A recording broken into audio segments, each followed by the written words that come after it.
Bom dia, Silmar César Miller. Muito bom dia, Otávio. Bom dia, nosso Terra Viva. Dei a piada, escreveram aqui no texto. A receita suína teve queda segundo o Ministério da Economia. Não é. É a receita das exportações de carne suína. Porque a receita suína, quem pode ter é o chefe Edu, como eu sempre dou aqui no site do band.com.br. Pode ser um pernil assado, pode ser uma costelinha na brasa, qualquer coisa. Carne suína é uma delícia. Mas vamos com os números das cotações, porque depois nós temos muita coisa para conversar, Silmar. Exportações? Não, desculpe, cotações. Isso.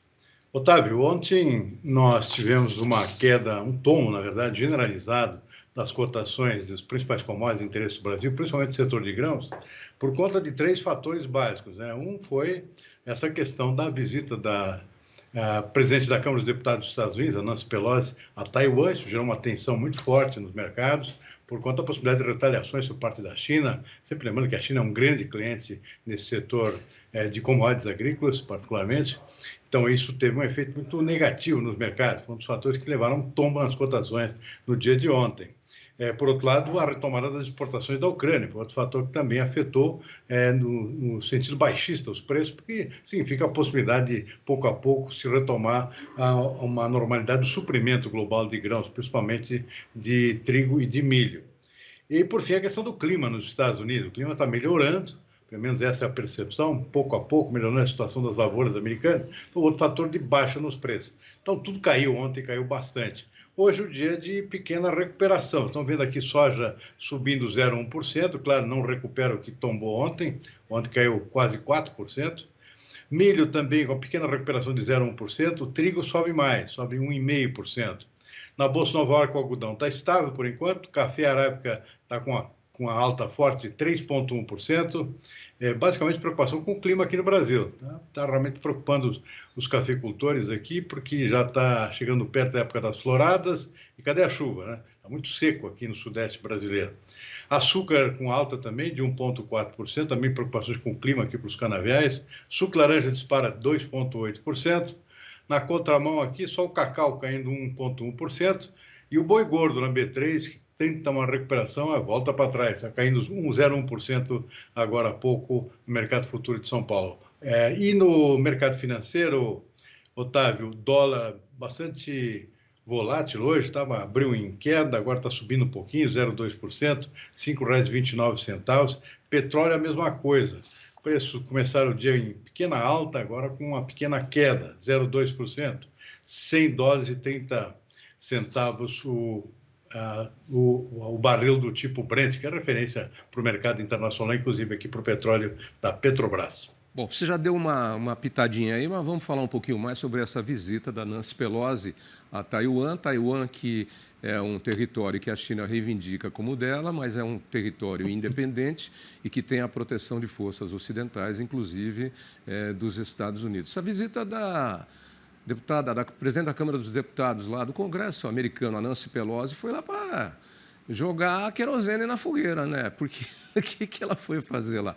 Alguma coisa de concreto? Eu acho que esse Biden, eu vou contar uma coisa para você, viu? O que você acha, hein? Davi, em princípio não há nada de que justifique esse tipo de viagem, que é exatamente como a autoridade chinesa disseram, uma provocação, né?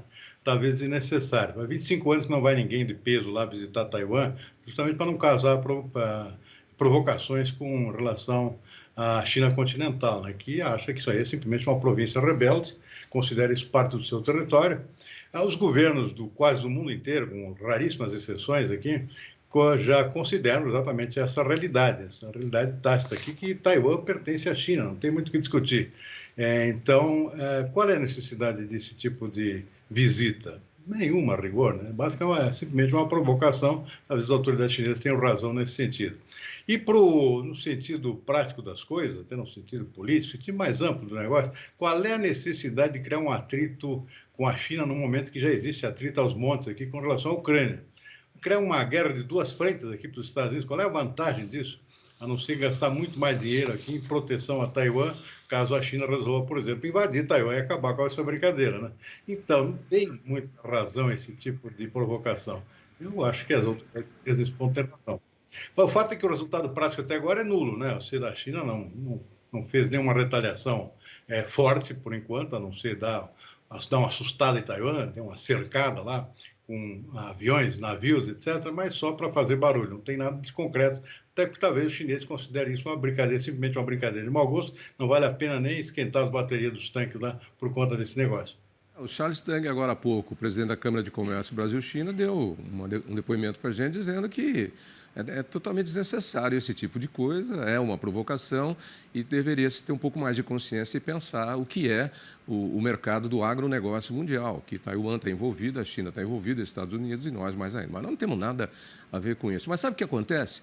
Fazia 25 anos que não ia nenhuma autoridade americana lá. Sabe quando você tem um sítio e aí faz 10 anos que você não vai lá, ninguém da sua família, seu filho, aí um dia alguém resolve ir lá só para ver se não teve uma ocupação clandestina lá, se alguém não invadiu o seu sítio. Então, deve ter sido isso. Eu tenho um sítio lá na Grande Porto Alegre, lá, está exatamente nessa situação. Mas tanto que eu não vou lá que eu acho que o caseiro já tomou conta, né? Pois é, o problema é que você vai chegar lá e os vizinhos vão falar, o que ele veio fazer aqui 10 anos depois? É verdade. Não, é que eu não sabia dessa sua situação, mas... Mas também ainda com relação a esse negócio da China, eu acho que vem algum tipo de retaliação, nem que seja suave, entre aspas, por parte da China, que vai ser exatamente no setor do agronegócio. A China, é claro, é grande dependente de importações de soja, tanto do Brasil quanto dos Estados Unidos, mas está procurando diminuir essa dependência, exatamente por questões geopolíticas, né? Então, possivelmente, o Brasil vai ser beneficiado com essa situação. Em duas frentes.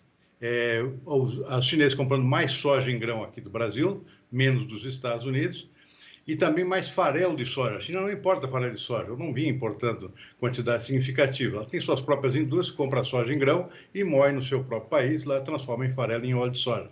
Mas agora, exatamente para não depender do grão dos Estados Unidos, a tendência é a China importar, já está em negociações avançadas nesse sentido, importar mais farelo de soja do Brasil, que é uma boa notícia. Ou seja, o farelo brasileiro precisa de mais mercados, tem crescido muito a produção, até em função dessa questão do biodiesel, né? Você moe a soja para fazer o óleo e, por outro lado, sai farelo como consequência, uma espécie de subproduto. Então, precisa mais mercado para isso. Então, o Brasil acaba sendo beneficiado com essa briga aí geopolítica. É só ninguém sair soltando os cachorros aí, falando bobagem sobre a China para não atrapalhar.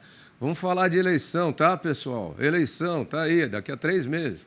Deixa a China quieta lá que ela está comprando. Ô, Silmar, ontem, coincidentemente, à noite eu estava num restaurante, tinha uma televisão ligada no Jornal da Band. E aí, e na minha mesa, à frente, assim, tinha uma família de chineses. Eu não sei se eram irmãos, se era pai, mãe, filho, mas era todo mundo adulto.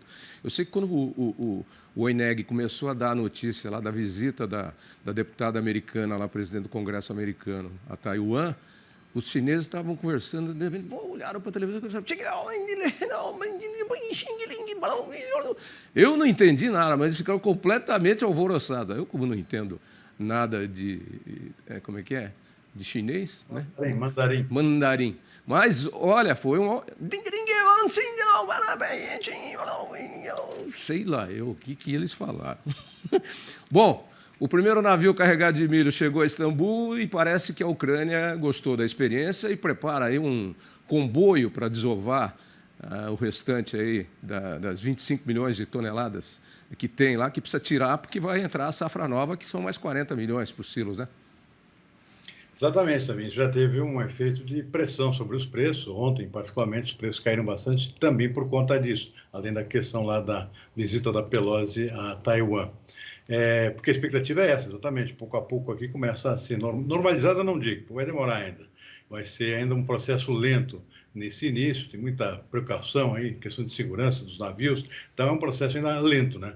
Mas o efeito psicológico já existe, ou seja, já existe a possibilidade, a perspectiva de que pouco a pouco a Ucrânia consiga desovar seus estoques grandes lá, principalmente de milho e de trigo, também de óleo de girassol e do próprio girassol, são grandes produtores também. Tudo isso significa aqui uma pressão potencial sobre os preços desses 3 produtos, incluindo a própria soja, né? Então, essa é a expectativa. Agora é um processo que vai devagar. Possivelmente ainda vai ter muito muita água que vai rolar ainda, muita preocupação com segurança, enquanto a safra nova, como você bem situou, já está chegando, significa mais volumes a ser armazenados, e isso significa realmente uma pressão forte em cima dessa necessidade de escoar isso o mais rápido possível, senão não vai ter onde guardar isso aí. Não tem mais espaço nos silos ucranianos, justamente porque vai acumular uma safra com a outra, né? Então é muito grão para ser armazenado, tem que sair de lá. Bom, e exportações de carne bovina e de frango em alta, né? Mas a suína em queda. Esse cenário já vem se repetindo aí há um bom tempo, a gente tem comentado muito aqui, não é uma novidade, mas as duas coisas são a realidade que a gente tem comentado, né? Que não só as exportações de carne bovina e de frango, mas também a de grãos e, de modo geral, do agronegócio iriam aumentar nesse segundo semestre, mas a situação do suíno continua complicada.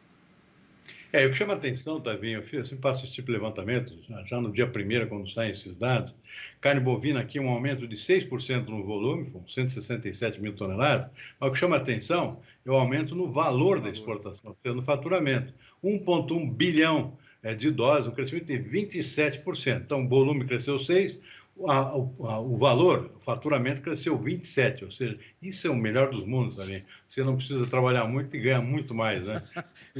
Diferente daquele camarada aqui do Bitcoin que perdeu lá R$ 1 bilhão e agora está catando lata na rua. Exportação de frango, a mesma coisa. O crescimento no volume foi de 1%. O crescimento na receita foi de 31%, 838 milhões de dólares. Fantástico isso aí. Só que na carne suína, não, isso já era esperado, né?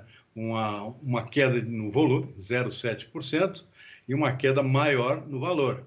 Nesse caso é o inverso, né? De 5%, 209 milhões de dólares. Mas até que está de bom tamanho ainda, considerando que a China está comprando bem menos, é o nosso principal cliente. Até diria que o setor de suíno está indo mais ou menos bem na exportação, embora, claro, ainda com uma defasagem se comparado com o ano passado. Ok, Silmar. Então seguimos aí, porque a receita suína teve queda. Eu estava lá em casa preparando um lombo, a hora que eu tinha temperado e ia colocar na panela para selar, ele caiu ao chão. Então eu tive que lavá-lo, temperar novamente e colocar na panela para selar.